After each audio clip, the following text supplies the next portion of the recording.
ready to go live on YouTube. So tune in. Live. We're live. Yep. We're live.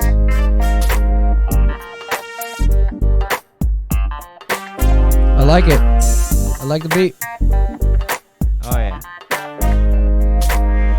Super. What's up, dude? What's up, Joe? Hey, what's up, everybody? Joe Rodriguez here, coming to you from Bristol, Connecticut for another episode of the Eto Podcast, episode number 24. Joined as always by Super Mojado. Super, what's up, dude? What's up, Joe? A lot of action this weekend, man. A lot of action indeed, Oh man. yes. And then also joined by Luis Perez. He looks happy. I don't know why, but he's happy. What's Well, up, he's Luis? back, man. He's been hiding all this time. Hey, what's up, guys? Yeah, like Super said, man, it's always a pleasure to be back here with you guys. Get back in the podcast, and like you said, there's a lot of stuff to go over. A lot of things to talk about. And first, actually, we're gonna bring in Bere Alvarez, because Bere is gonna be talking about the Under-17 World Cup, where Mexico made its debut today against none other than Paraguay. And truth be told, it was a very boring ass game. Bere, am I lying?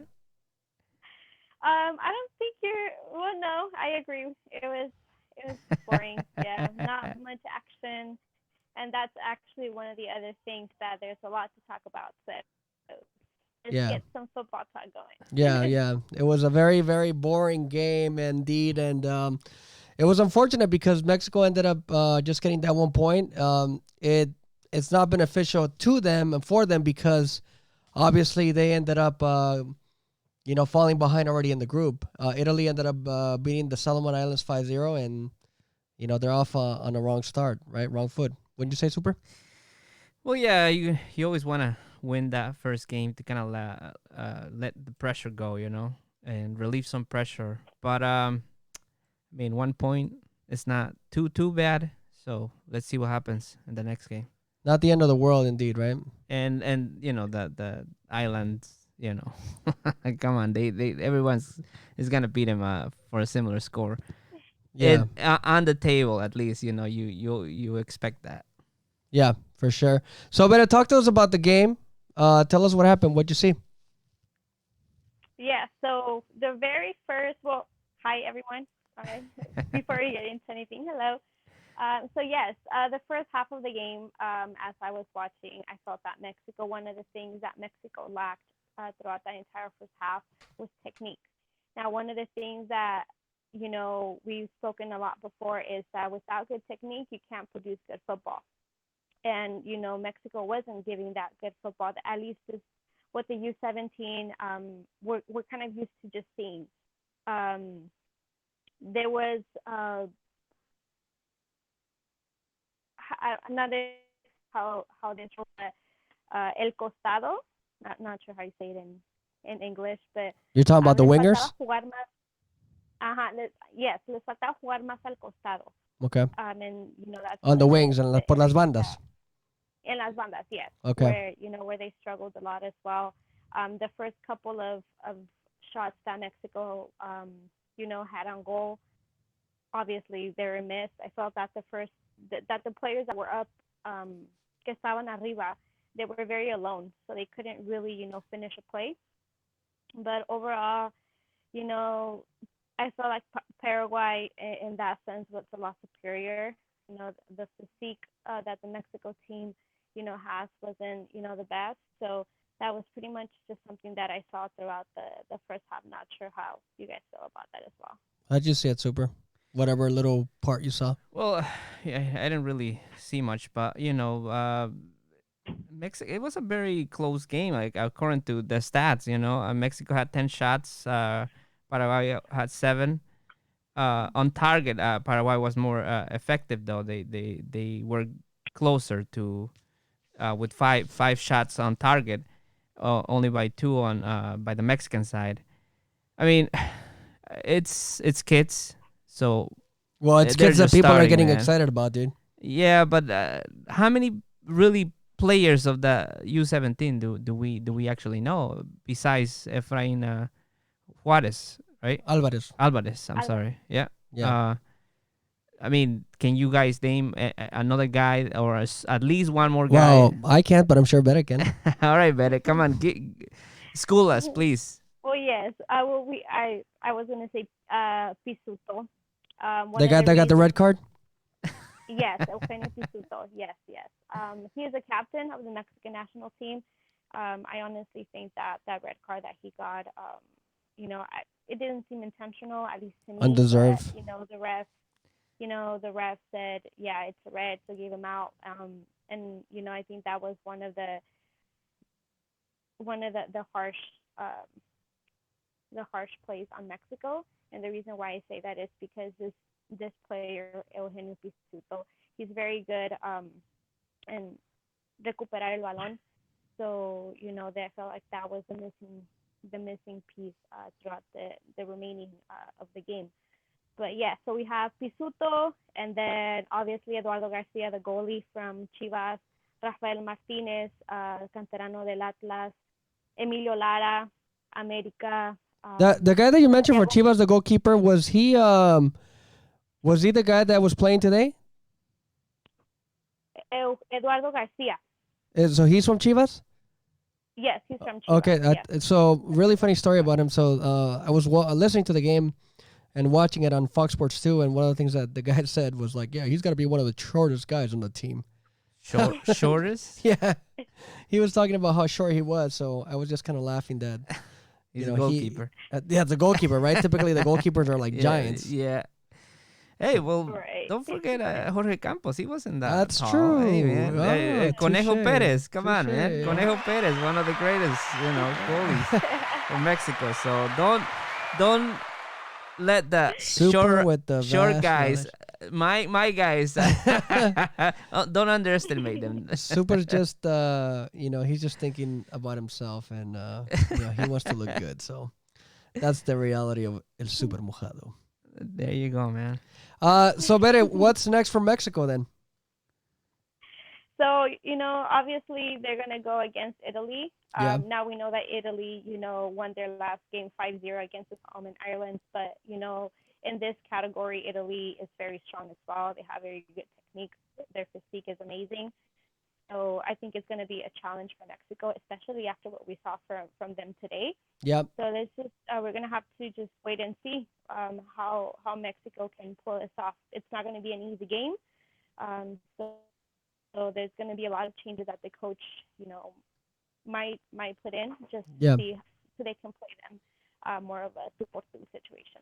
All right, Bere. So hopefully they get that win, but yeah, tough one. Hopefully. I mean, the expectations are always high now with this under 17 I was just national gonna teams. say that. Yeah, Right. Yeah. They have la vara muy alta, man. Yeah. Two definitely. championships. It's hard to match that now. I mean, Yeah. Yeah, it's hard. Yeah. It's hard, but that's the reality. All right, Beta, thank you very much for keeping us informed with the under 17 World Cup, and we'll talk to you soon. Okay. All right. Thank you. All right. Bye. Bere. So super. Let's go ahead and wrap this up really quick. So do you think that this team has what it takes based on what you saw today? Well, I don't know, Joe. It's a lot gonna of- be complicated. There was a lot of. That's all I heard. It's What just the hell does that mean? It's complicated, man. I mean, like I said, it is. They have high. We're expecting a lot from them. We're gonna expect that they get the championship like 2005 and 2011. That's hard to compare to. That's hard to. That's a top? hard goal to meet. So I don't know. What do you think? I mean, just I personally think that it is going to be tough. I think that especially in the youth sides, you notice that the quality gap has gotten even significantly smaller than Las Mayores. If you look at if you look at the top teams, right, and you look at all the senior levels, the quality has increased. And yes, despite the fact that the big teams typically always win, right? So we have your Germanys, Argentinas, Brazils, et cetera, et cetera. And then even the ones who have not won a World Cup but are always good, like Holland, right? They're always good. But even them, like, so you see the gap just getting, just slimmer. In the under 17, again, Mexico has won.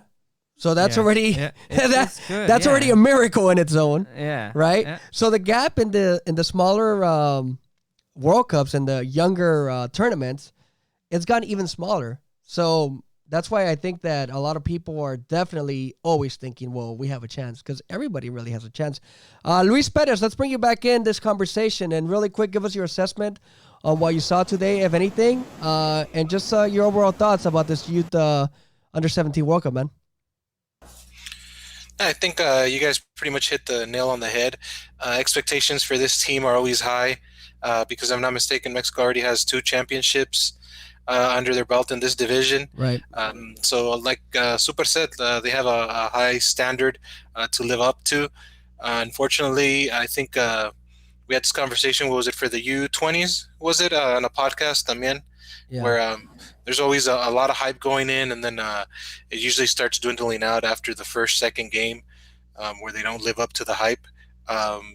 This game was against Paraguay. From what I saw, I didn't watch the game, but from what I saw on the stat sheet, I mean, Uruguay pretty much just pummeled them. I think it was 21 fouls to 6, Yeah. which is the South American style of Right. good play sometimes. So Very physical. no, maybe it just wasn't a good matchup for them.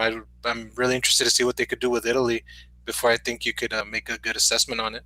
Yeah, and Italy ended up playing Solomon Islands, so it's not like it definitely gives you Yeah, they a good didn't- sense of how competitive they are, right? Yeah, they didn't have a good competition. Right. Like But so that you know, that the good- comparison's tough. The good thing, and I guess what the good the teams, the Liga MX, every team has a U17 team Yeah. now, so True. they have the competition there, and they're they're getting their formation now really looked into, and that's a good thing for the youngsters in Mexico, so that they have someone that backs them up now.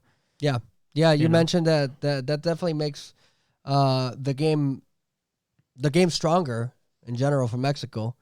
Some of the players who were on that team are from Chivas. Yeah, yeah. Better wrote a really good article the other day about how this national team has a lot of canteranos from Chivas, from Atlas, from Pachuca, I believe. I can't remember the other teams that you mentioned, but anyway, the point is that these teams are relatively powerful youth systems, right? They have relatively Yeah, yeah. well known, or that's what they're known It's for, a right? well-known, Right. well-known. So that's why there was a lot of expectations surrounding this team, because when you have those type of schools bring in a lot of those players, it's because something good is happening, and they could be meshing really well. Well, this is the perfect platform to show that they're being really worked on, and hopefully they just do a lot more during this tournament, and I don't know, what do you think, Luis? Do you think any other players from this team will stand out in this World Cup? I mean, hopefully we can get a few standouts. Like you said earlier, though, unfortunately, even though all these teams have those U17 canteras going for them, a lot of names aren't real household, except for the kid that plays on, was it the Galaxy? Is it Alvarez? Yeah, Alvarez. Other than that, I'm not really familiar with a lot of the names either. But hopefully you could get one or two from the Camada that makes an impact even in the next level, Primera and Liga MX, and maybe even the Selección for. I mean, it's going to be a process still, but you never know. I mean, maybe Tata's already looking at a few youngsters to take up if they show him anything. And yeah, that's a good thing.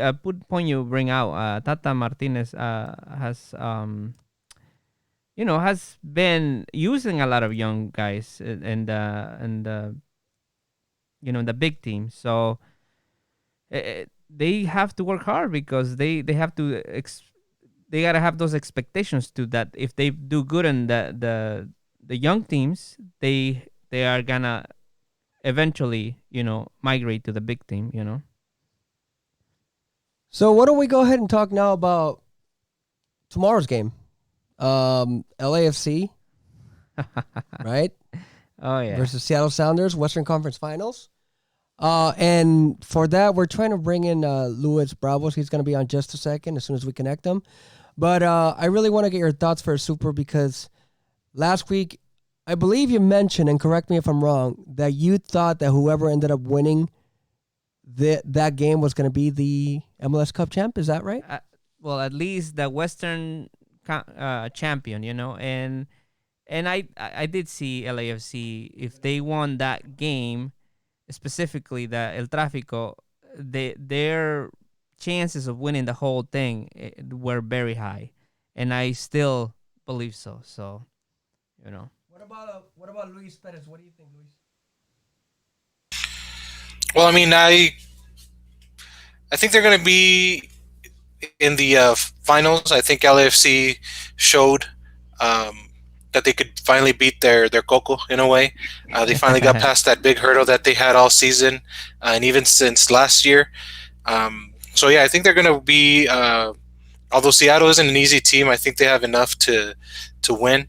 As far as win the whole thing, I can't agree.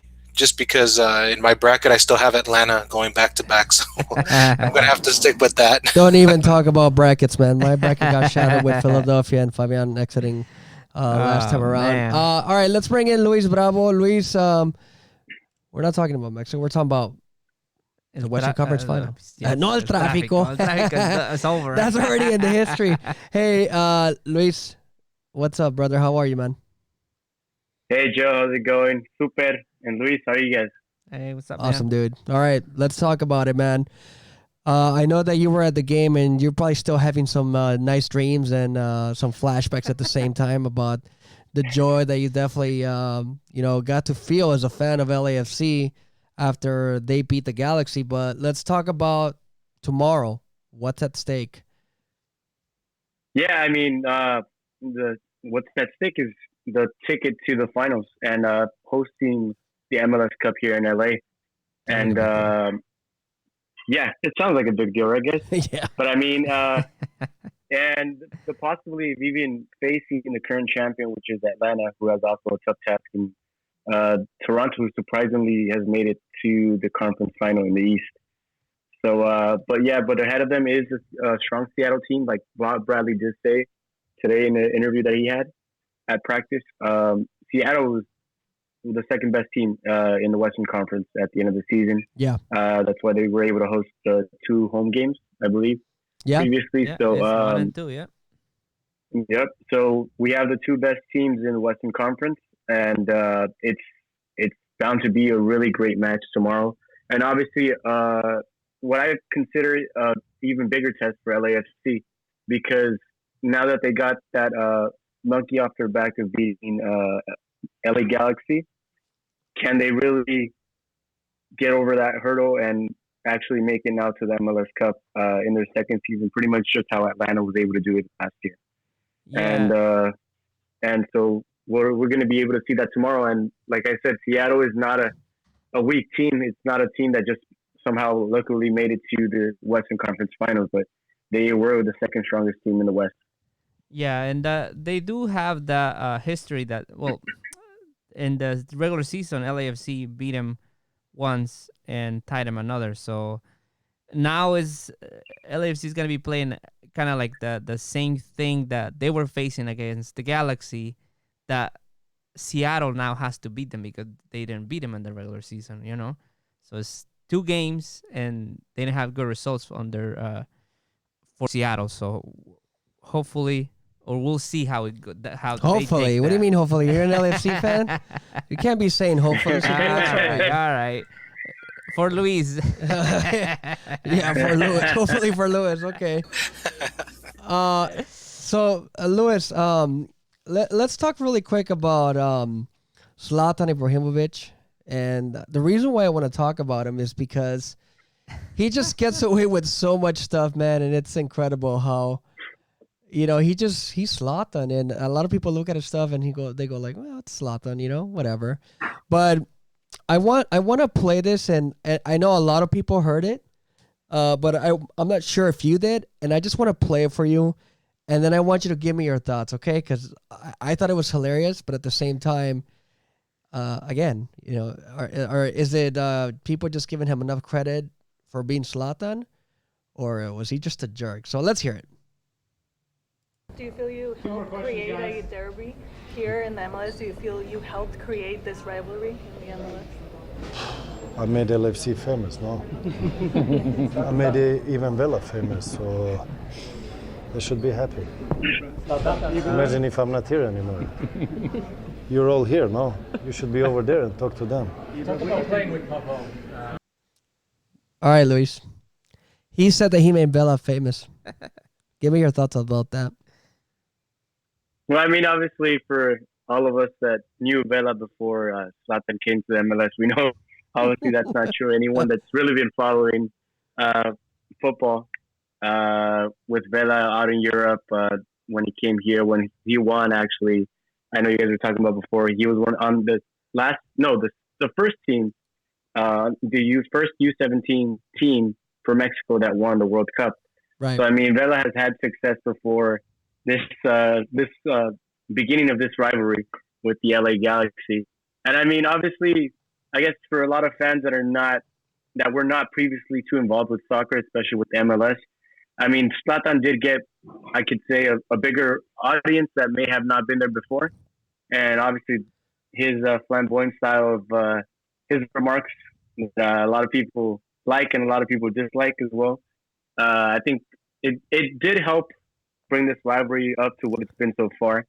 But but obviously, no, he did not make Carlos Vela famous. So here, you just mentioned that he brought up MLS. Can you repeat those words to another level, or what did you say exactly? Like more popular, or what was it that you said? No, well, what I was saying is pretty much Zlatan. I feel like he brought eyes from people that were not too involved in the MLS. Okay, yeah. So, he probably. Here's what I wanted to say about that really quick, because you're not the first person to say that, actually. And what I wanted to just point out is that a lot of people forget that in the MLS, there was a little guy by the name of David Beckham who also played. I actually just had the same thing in my mind. Who also played for the LA Galaxy, who was probably a bigger icon than Zlatan. I'm not saying that he was a better player, right? But at the time when Beckham arrived to the MLS, I remember that because I was working for Fox Soccer Channel, and we went to cover that at the Home Depot Center back then, or as it was known then. And to this day, for me, if you take away like a Super Bowl or an NBA final or stuff like that, that is still probably the biggest event that I've ever covered in my life. You know, if you take away, again, like World Cups or stuff like that, that's like just like a whole another level, right?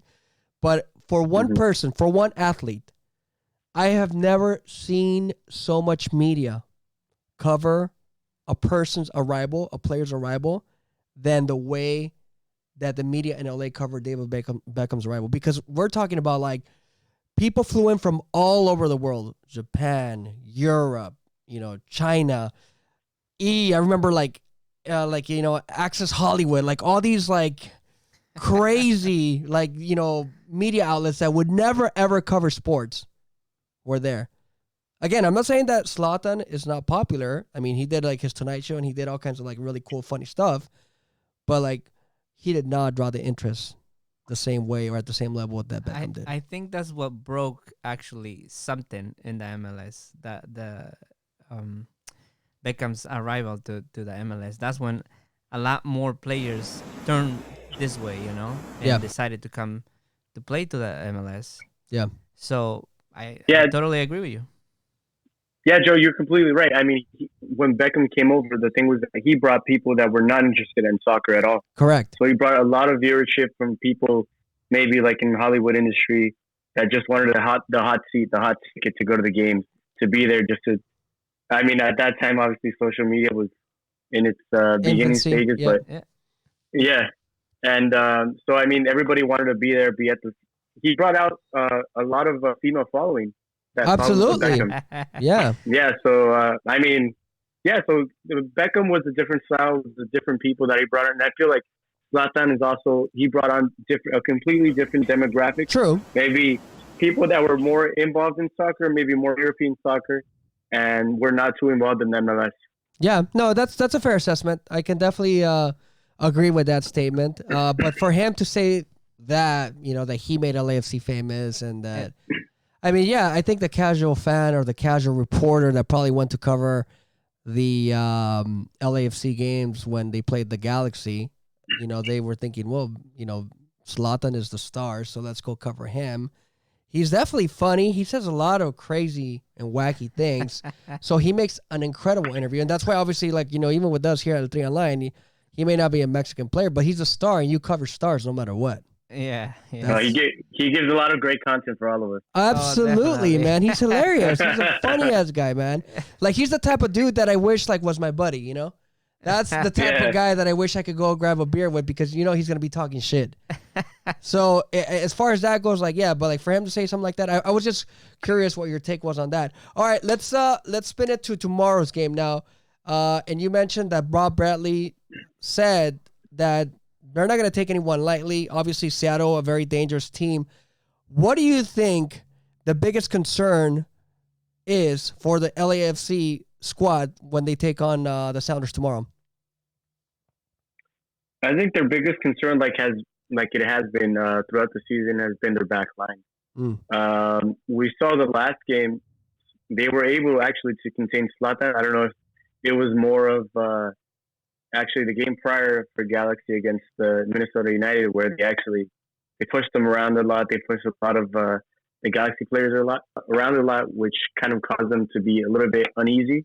And I feel like that's the same approach LAFC took in this last game, being a little bit more physical, attacking their forwards before they got the ball. And one of the big absences in the last game was Walker Zimmerman, who was their star defender. I believe he's like 26 years old. Yep. He was just announced as part of the best starting 11 for the MLS for the entire season. Him and Atuesta, right? So him, Atuesta, and Carlos Vela. That's were big. the three That's big. LAFC players. Yeah.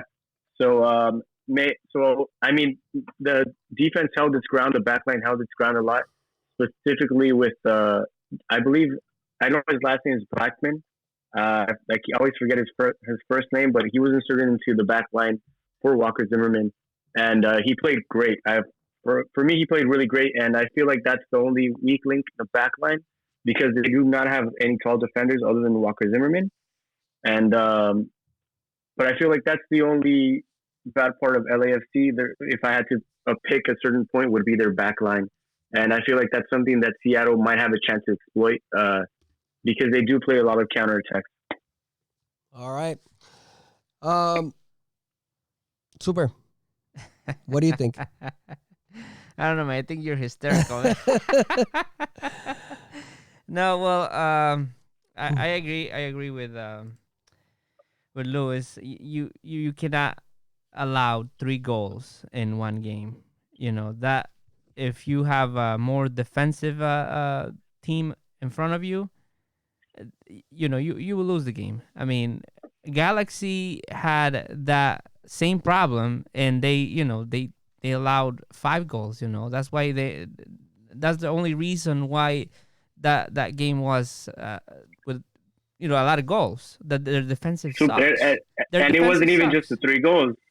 Super. It was some of those goals came as soon as they had scored. So LAFC, I believe when they took the 2-0 lead, they gave a 1 goal right away, and then when they took the 4-2 lead, they conceded another goal right away. So that was kind of a little nerve wracking. Yeah, I think that if Galaxy, wouldn't have, I think they were a little tired actually from that previous game, and playing within days, so I think if they would have been as rested as LAFC, it would have been a little bit of a different game. So. Yeah. Hey, really quick, before we wrap up here with this segment, Louis, we got to find out your prediction tomorrow. Everything, including goal scorers, if any, let us know. Okay. My prediction for tomorrow's game, I believe, is going to be 3-1. 3-1. Who scores? Another high-scoring game. For I obviously have to include Carlos Vela in there. Yeah. I don't know exactly how many goals, but I do know I have a feeling he's going to score once again.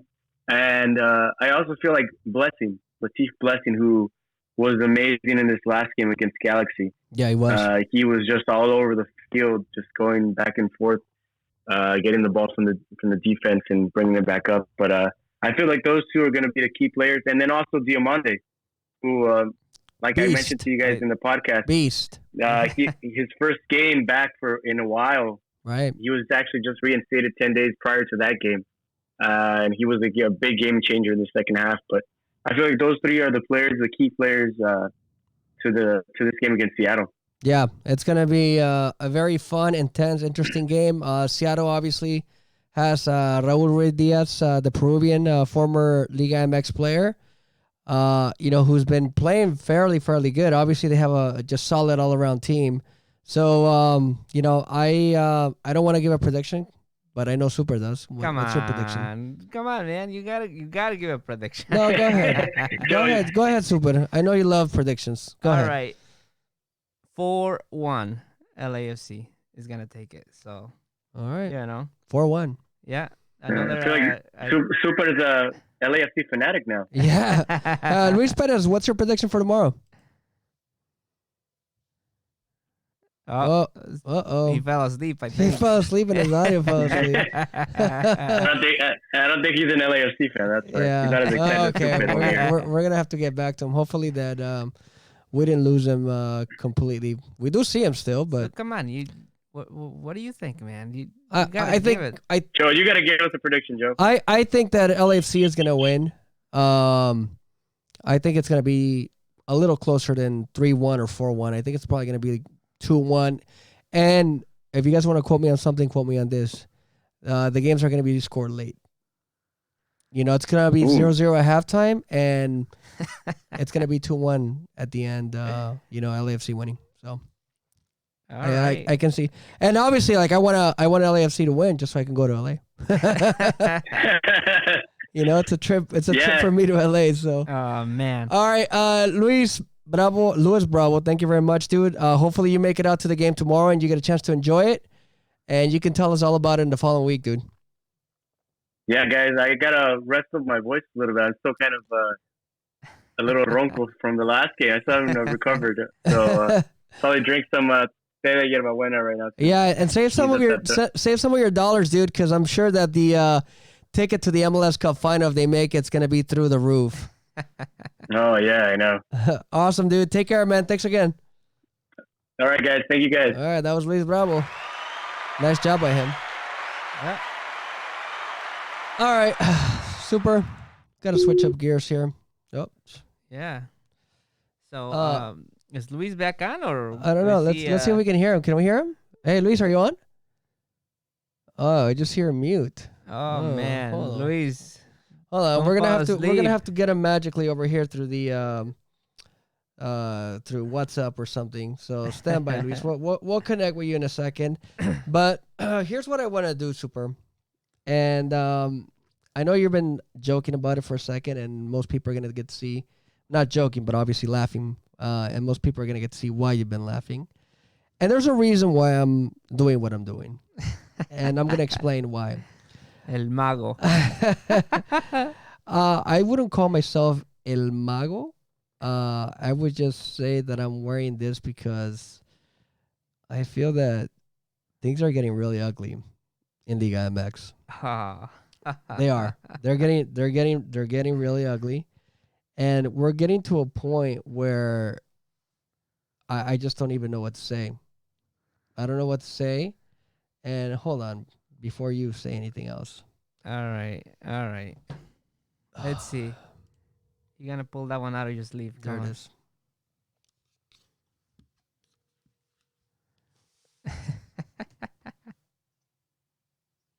Better?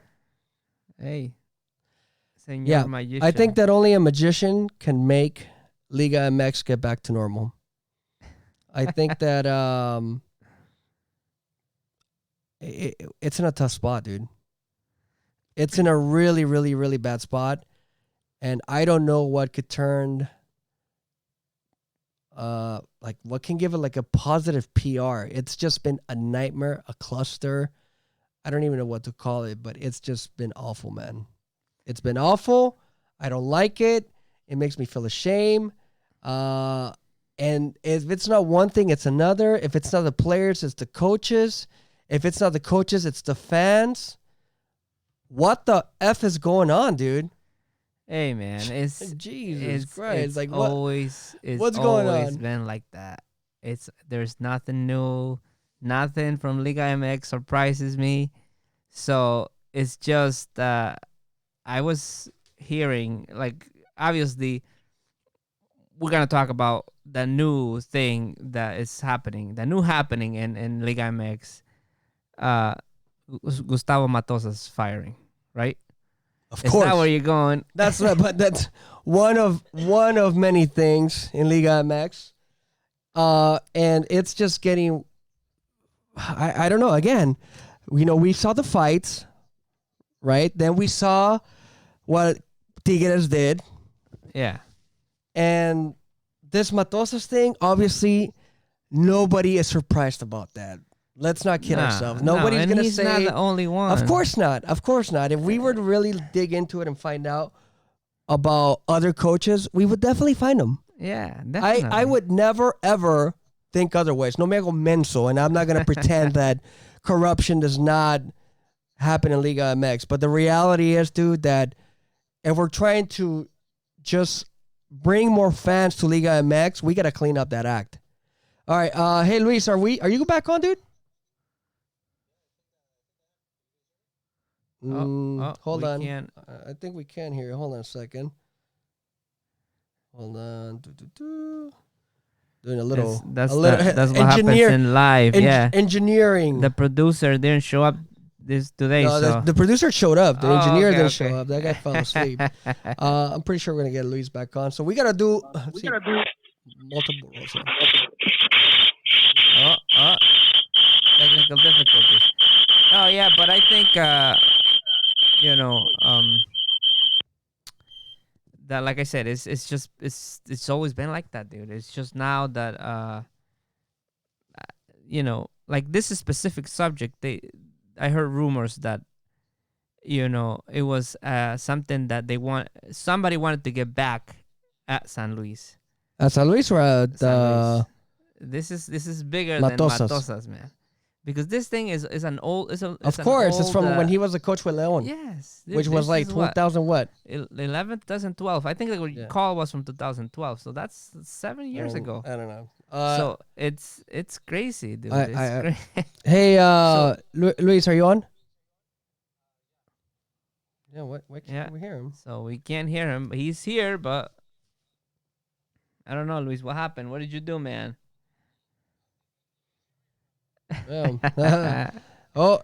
We have like all these like mini technical difficulties, and it sounds like we're fine, and then I don't know, or we don't hear. Hold on. Let's see. Try again. All right. Anything now? Oh, there you go. All right, dude.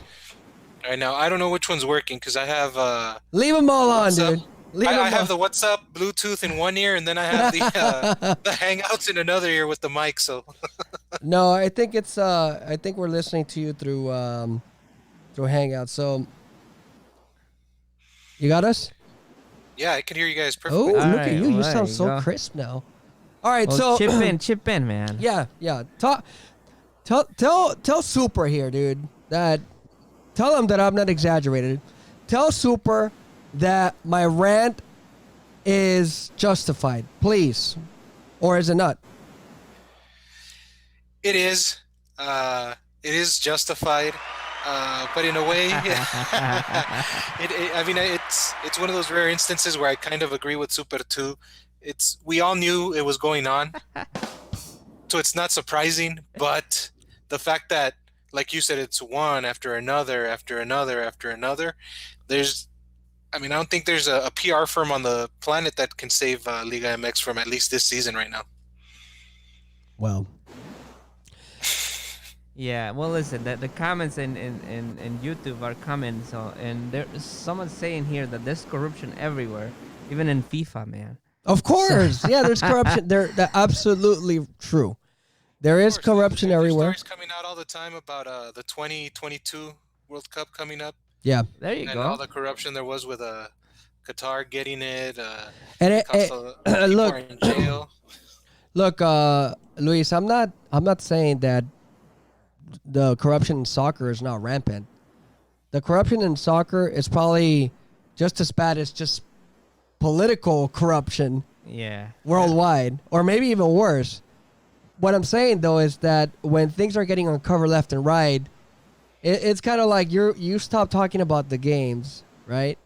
You stop focusing off the field because you start having to dig on other stuff and look for other things. And the truth is that you know we're like a bunch of chismosos. And I don't mean that in the sense of that's what you do obviously as journalists, right? Yeah. As a reporter, you have to dig, and people have to be held accountable, right? Yeah. I don't give a shit that this was in 2005 or 11. I don't even know Yeah, when was he 2012. coach? 2012. 2012. Okay, whatever. Yeah. 7 years ago. Yeah. It doesn't matter that it was 12 years ago. People have to be held accountable. That's the bottom line. But you know what? Kudos to San Luis Directiva, man. Because For what? Kudos for what? because they fire him. They fired Right him? away. Did you Yes. read the comunicado? They fire him. Did you read the comunicado? Dude, they fire him. It doesn't matter. Hey, Luis Perez, did you read the And- comunicado? And just Yeah, it was just it made it look like it was a mutual decision, Right. Because of How can you give conflicting- kudos to that, dude? Listen, they gotta pay him. Well, of course, they got to pay him They regardless. probably made an agreement. Right. But They what made I'm an saying is agreement, like and they're you trying can't give kudos to San Luis. dude. Dude, how are you going I to give think- kudos to San but Luis listen, for well, think about it. now Think about that- it, right? You're giving them kudos. I would give them kudos if they said, "No, we're going to fire his ass because of the shit that he did."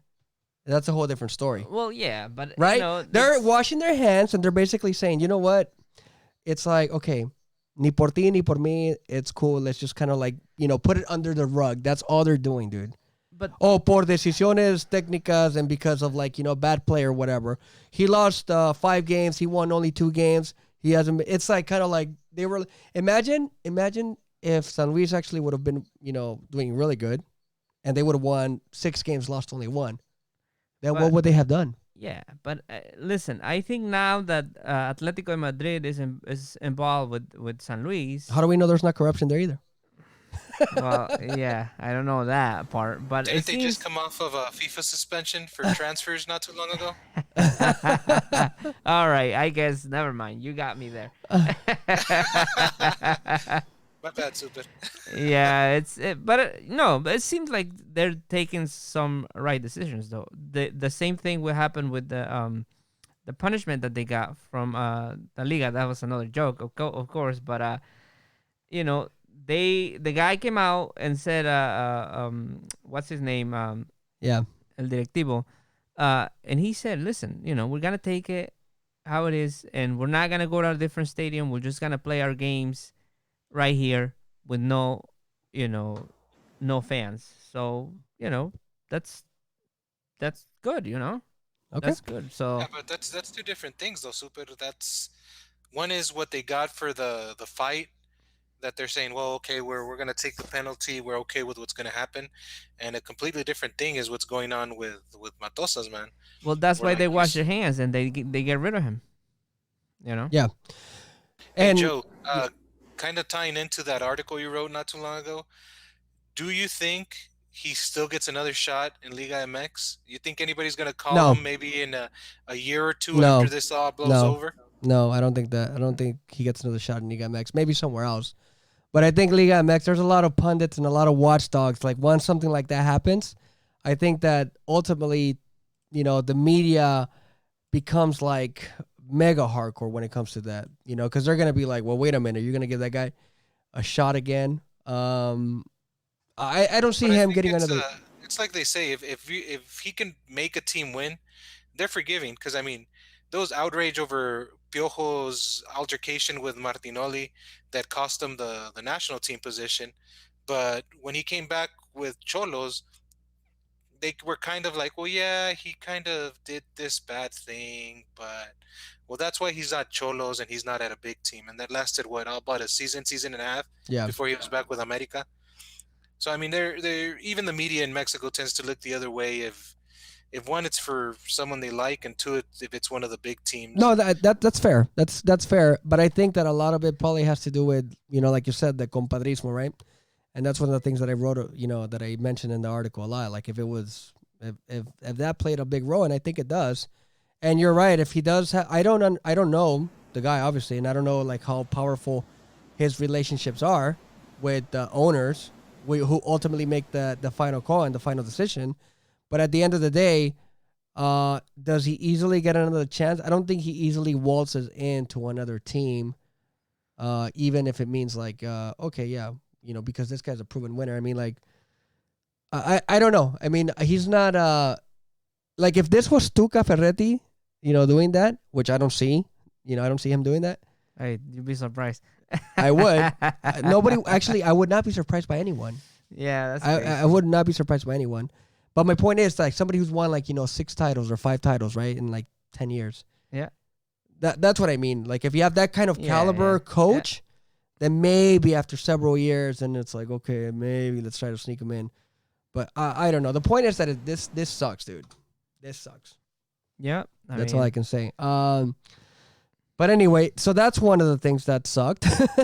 The other thing that sucked was that homophobic slang chant. That chant, who a lot of people, again, we talked about this in the past, and a lot of people still continue to, think that it's not offensive. It is offensive because somebody finds it offensive. Nobody wants to hear the word. Oh, okay, I shouldn't say nobody, but nobody should hear the words because there is people that find the word offensive. That's the reality.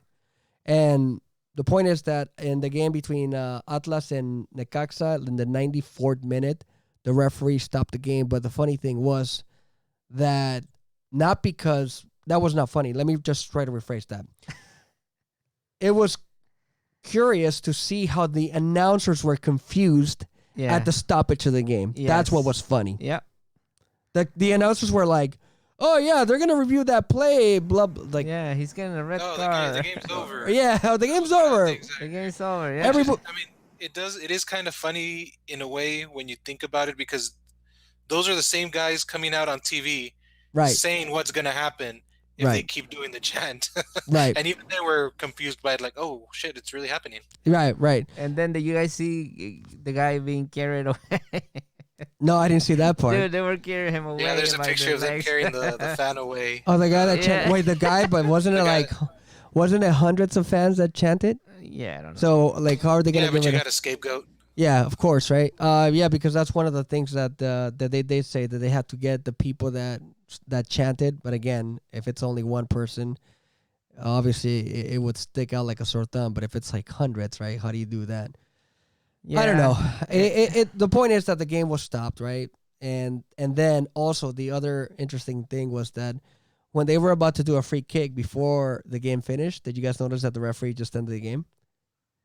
Yeah, I didn't know. Yeah, he just stopped it. He just didn't stopped wanna it. He get was into just it like anymore. that because he knew that the fans were they were waiting for it, and they still chanted it. It's- it's I don't know. It's hard, I did a poll on our Instagram stories, and I asked individuals if they thought that the chant was going to go away, and a lot of people still think that it's not going to go away regardless of the consequences. Do you guys agree? Well, funny With that? story on that, Joe, is like I said, we don't have MLS here. We have a USL team. Obviously, a lot of the fan base here for soccer is Mexican American, Mexican. They come over from Juarez to watch the games. That chant happens here. But what they did is, because the games are broadcast over ESPN Plus, now the announcer takes over the chant. So when everybody starts warming up and goes, starting with the once the word's gonna get yelled, they replace it with chuco, which is kind of Oh, slang for El Paso. huh. So to the ESPN fan watching at home, it sounds like they're saying chuco, when in reality, if you're in the stadium, you know what's going on. Maybe that's a way Mexican soccer can take it over, once it's going to happen, I mean, every game is broadcast. Maybe they need to start something like that. Uh, but honestly, just the chant itself is going to stick. Or maybe they need to tie it to something else. Tying it to the U17. Wasn't the when the was the U17 the Yeah. one the World Cup Mexico won in Mexico, Yep. where instead of yelling the homophobic slur, they yelled "foi" because that was the YouTube video that was Right. hot Right. at the Right. time. Right. So I mean, maybe something like that would work. Yeah. But who's gonna lead that charge, Unless right? unless a selección game gets stopped, I don't see it going away. Yeah. I think that there's a lot of stuff that is happening that people are paying a lot of attention to, and they're not paying attention to the right things. And this is still like one of those things that is happening. And there's a lot of things happening in Liga MX that require attention. But again, the most important things aren't really, and I said, and I told myself I wasn't going to say, but the thing that Liga MX needs to pay very close attention is this particular topic, this particular issue. They're still not doing enough about it. That's the bottom line. That's just the bottom line. Yeah, until they get a more serious punishment, I guess. And it's gonna happen, right? Yeah. Yeah. Well, FIFA is really. It's gonna crack. They're gonna crack down, and I would not be surprised if Mexico misses the World Cup, or or gets in again in trouble. They already missed the World Cup in 1990. And that's it's happened in the past. Yeah. I wanted to quickly just bring this up because Jose Maldonado is asking us what's your opinion on Nicolas Castillo's missing 1 to 3 games for showing the Chile flag after he scored. If it's going to happen, is it fair? What do you guys know about that? It was something about something's going on in Chile right now, right? I mean, I didn't. You don't know the details about that, but okay. So if he's showing the flag after he scored, like what? Like, is it on his shirt or? No, he took out a flag out, and he actually was like, showing it to the camera, I guess, and he was just celebrating. And yeah, so what's? And I think he got a yellow card or a red card. I think a red card. But is that part of the whole suspensions for celebrating? I didn't hear anything about a suspension though. Okay. I'll have to look into that. Yeah, we gotta go look. We gotta look more into that, Jose. But that to me just sounds like. Actually, I kind of did pull something up here quickly. They're saying that it was a fault to the code of ethics. I guess because it's political. There's a turmoil going on. Oh, right, Chile. Of course, yeah. Okay. And Nicolas Castillo of America and actually Jean Meneses of Leon. Yeah. I believe they both did the same thing. According to this article, let me see. It's considered like an ideology. Well, I'm going to read it in Spanish. Independientemente de la ideología. Let me see here. Yeah, no, I get. Las personas. Yeah. Regardless of what they think, it's basically what they're trying to do is it's like the whole Republican and Democrat thing, right? Yeah. If you bring like politics into. You cannot. Right. Supposedly, you cannot. Right. The crazy thing though is that politicize. We've been talking about sports and politics and how like you should never mix sports and politics, but they intertwine all the freaking time. So it's something that's always gonna happen. And in this particular case, there's turmoil going on in Chile, and there's a lot of people that, are obviously upset about that. So I think it's just part of like, the whole, el reglamento, right? Like el reglamento says like, don't do that. Don't do that regardless. Yeah. So is it fair if the rule says don't do that? Then it's like it's. I mean, don't take your shirt off. Yeah, it's like you can't. Yeah, don't take your shirt off, and you're not supposed to. So that's bottom line, it is what it is, I guess. I mean, is it fair? Yeah, that's kind of like right. And I'm sure that Castillo's. Well, actually, Joe. Yeah. Getting into the rule a little bit more. Yeah. It's really iffy because near the end, it says you have to remain neutral over political and religious. So does that mean now they're going to start showing yellow cards for everybody that's so stupid. Does the crucifica, the praying before the game or after the game? So I mean, if you look at it by what the rule says, I think it's over exaggerated. Yeah. But like you said, it's interpretation and the Liga MX not wanting to get political, I guess. Right, right. They got a bigger fish to fry. They got a lot of other bigger problems than to worry about a guy that's pulling out the country, I guess the flag of the country he's from. Luis Bravo said that the flag had writing against the Chilean government. Right. So, yeah, I can see Against the Chilean government. So, yeah, but also Mexico will wanna, They don't want to get into let's not beef. get involved in that, and let's not, support that because then it's politics again. But let's go ahead and It's let just people politics. chant. You don't want to open the door for politics and soccer, and especially Nah. in Mexico. Right. There's a lot of stuff that they don't want to open the doors up to, and the doors are wide open anyway. So, all right. So again, it's just disappointing because being Mexican, Liga MX fan, Mexican soccer fan, all this stuff is just not good. Publicity. But besides the publicity, it's just screwed up. It's sad, and it's a shame because it makes me feel as though I am not proud to be a representative. And even for us who cover El Tri Online and cover Mexican soccer, right? We don't want to cover this kind of crap. I personally don't. I don't know about you guys, but I don't feel great. Yeah, we kind of like, When you have to talk about this stuff. Yeah, when you have to talk about this stuff. Yeah, it kind of sucks when. Sorry to interrupt you, Joe, but Yeah. like you're on that high from what the MLS is doing in their playoffs. Yeah.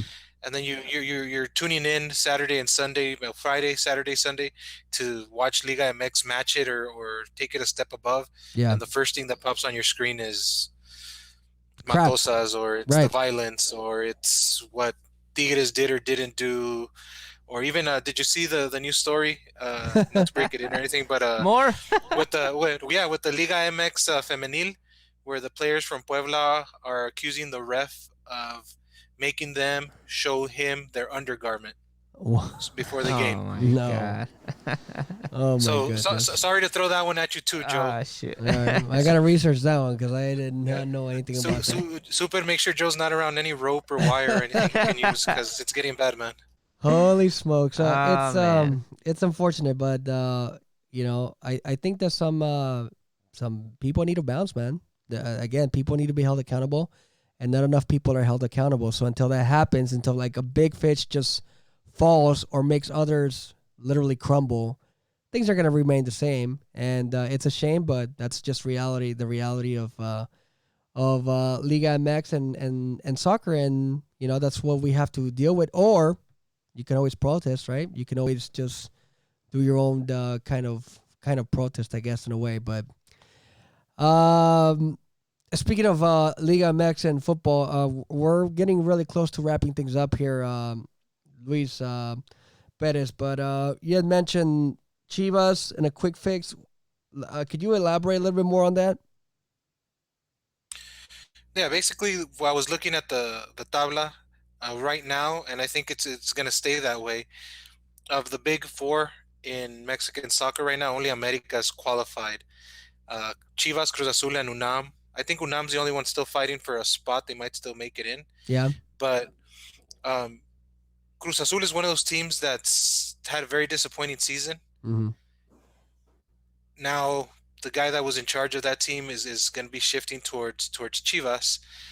Do you think he'll be able to fix Chivas, get them back to where they need to be? I'm gonna let Super take on that. Or any of those three teams actually. Go ahead, Chivas, Super. Cruz Azul, or UNAM. You think there's a quick fix for all three of them? Super's dying to Or answer if it's oh man, I see Super twitching. Go ahead, Super. No. Continue. Finish up. No. Like I said, just those top four teams, Chivas, Cruz Azul, and UNAM. Do you guys think it's a quick fix? A coach can come in there and make them relevant again, or do you think they're kind of going the way of Liga MX, where they have to start getting out from the top down and then getting a whole new system going in those two teams to take them back? You got to where 30 seconds, Super. expects Go them to ahead. be? All right. Well, 30 seconds. I just see great things coming from Peláez. Peláez has a lot of experience, and he has shown that, he's done great things with every team that he goes to.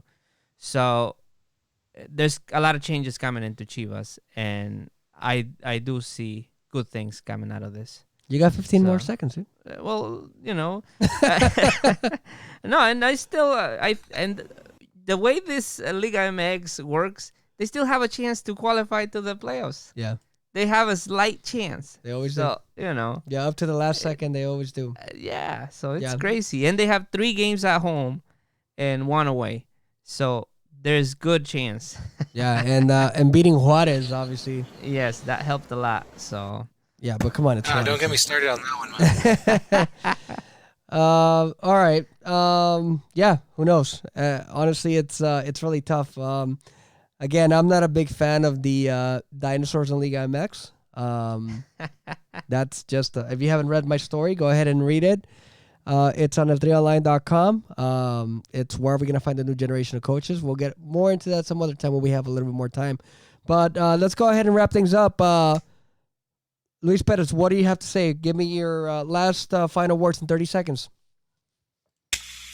Oh, well, hopefully we'll have a good week in Liga MX. Is it a doble jornada coming up? It is. Doble jornada. Hopefully There's we games have tomorrow. a couple of. Hopefully we have a couple of good games. Well, more than a couple. Really good games, good goals, good clashes to kind of get us thinking about something else and why we follow Liga MX and get all that negative stuff in the rearview mirror. Amen to that. Super, you got 20 seconds. well, just looking forward to this doble jornada, and hopefully Chivas gets 2 out of 2, or 3 out of 3 because they got the first one already. So, we'll see how the weekend ends for them. Alrighty.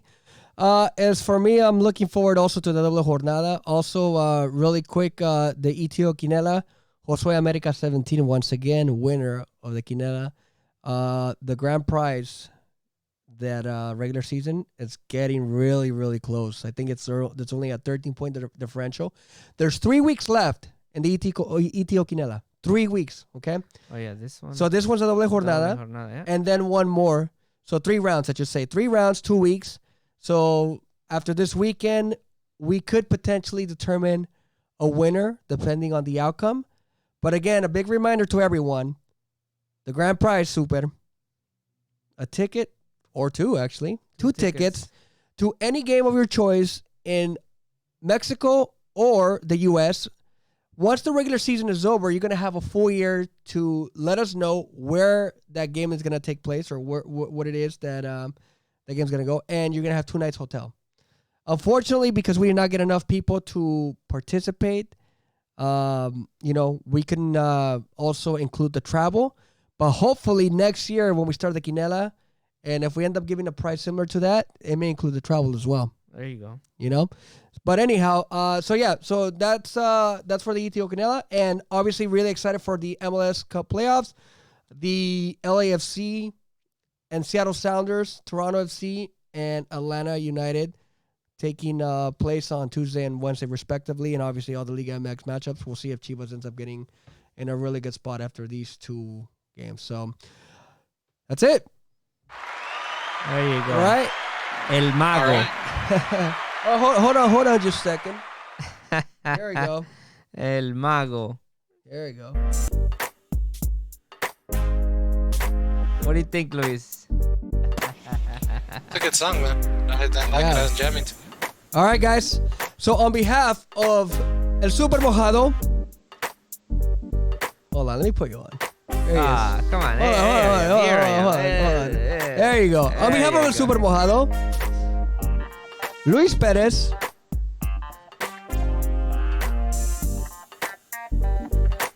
I'm Joe Rodriguez. Thanks for tuning in. Till next time.